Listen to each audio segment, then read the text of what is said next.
People collect both vintage and modern toy lines for many different reasons, whether it's just purely for nostalgia, whether it reminds you of a simpler time, whether or not you just truly appreciate the modern technology and engineering that goes in to making the modern figures in the modern toy lines.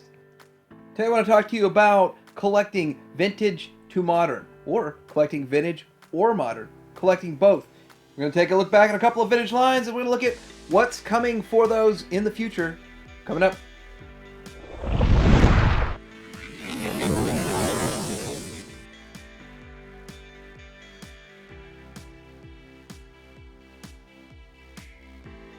Now, I did a video yesterday talking about Joe, G.I. Joe, and how they're going to do a 6-inch reissue on that. And of course, if you want to see that, go check that video out. So I'm not going to spend a whole lot of time talking about G.I. Joe, but I say that was one of the most iconic franchises from the 80s, and it's getting a return. And so a lot of vintage collectors and a lot of 3 3/4 inch collectors are either going to be excited or disappointed in the fact that they're coming back at 6-inch, but I think we'll see a revitalization in the 3 3/4 inch Joe eventually. The first vintage to modern toy line I want to talk about today is Teenage Mutant Ninja Turtles. I want to say that this license has been kind of bounced around a little bit from year to year, and right now, currently, NECA has it. NECA is doing an outstanding job with this line, and in fact, I'm not even the biggest Turtles collector, and I picked some up because they look that great. They look really awesome. NECA's even making some more obscure characters. I don't know how deep they're going to go, so this is a testament to how far a modern line will go. We don't know, because NECA hasn't had it that long, and it takes a lot longer to get figures out that are to this level and this scale and this much detail on it versus the original G1s, or whatever you want to call the vintage line. But the vintage line had like some 135 characters. I doubt we'll ever see that in the NECA line. Still doesn't change the fact that those are outstanding figures. They're doing them in different colors. They're putting them out in waves of 2-packs, so they're doing stuff a little bit different.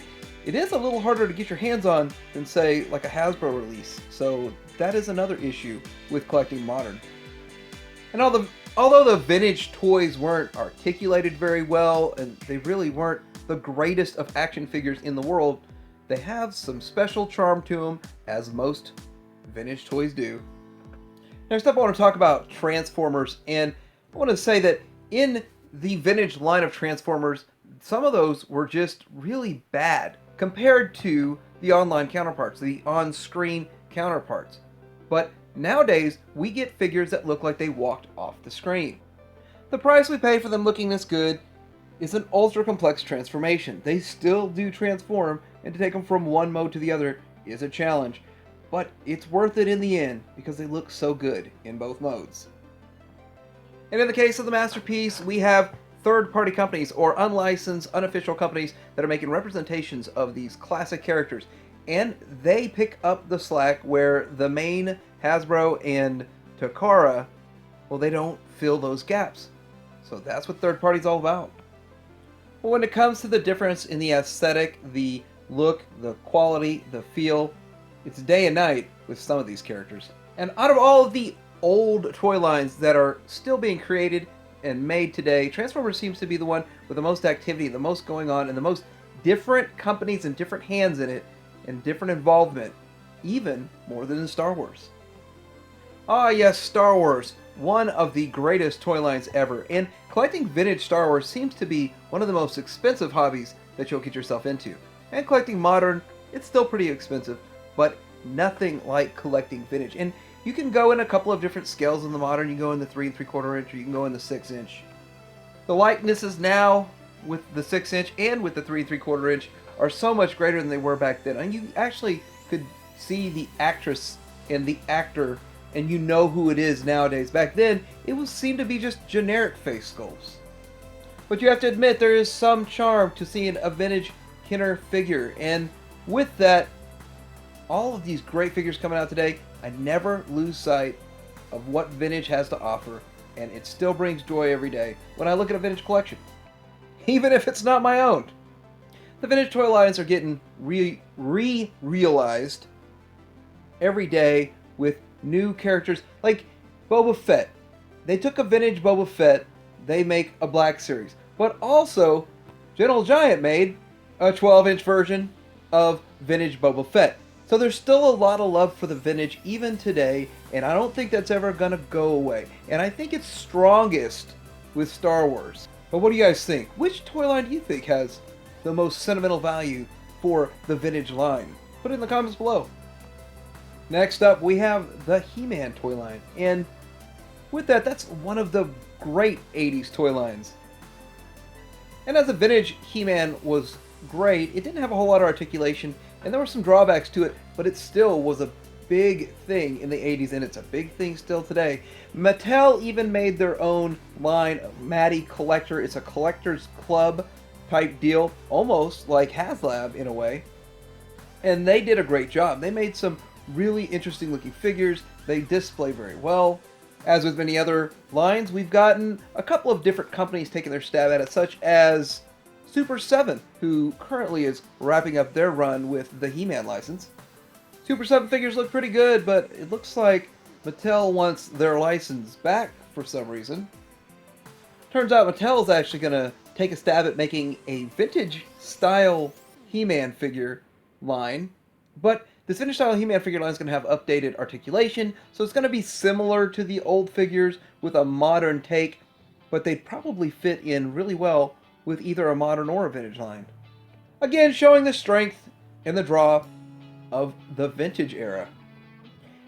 Now there are other toy lines out there that are doing the retro vintage style figures in a more modern, more screen accurate portrayal, such as Robotech and Voltron. Now Bandai's doing their Robotech figures. It seems like Bandai puts a Robotech figure out every year or so. I don't keep up with it as much as I should, but I have a lot of friends that do, and they keep telling me about when a new one comes out.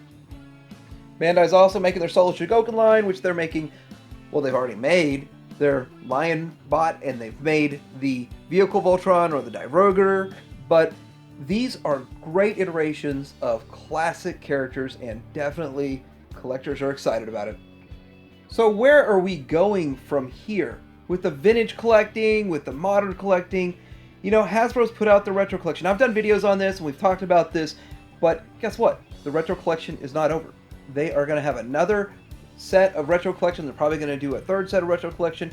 Don't know how far they're going to go with this, but one thing is certain, it sold out everywhere, and they had to do another production run, so now everybody can have the retro collection figures. The retro collection, the retro figures on a card back from the vintage style, and that shows the power of the vintage.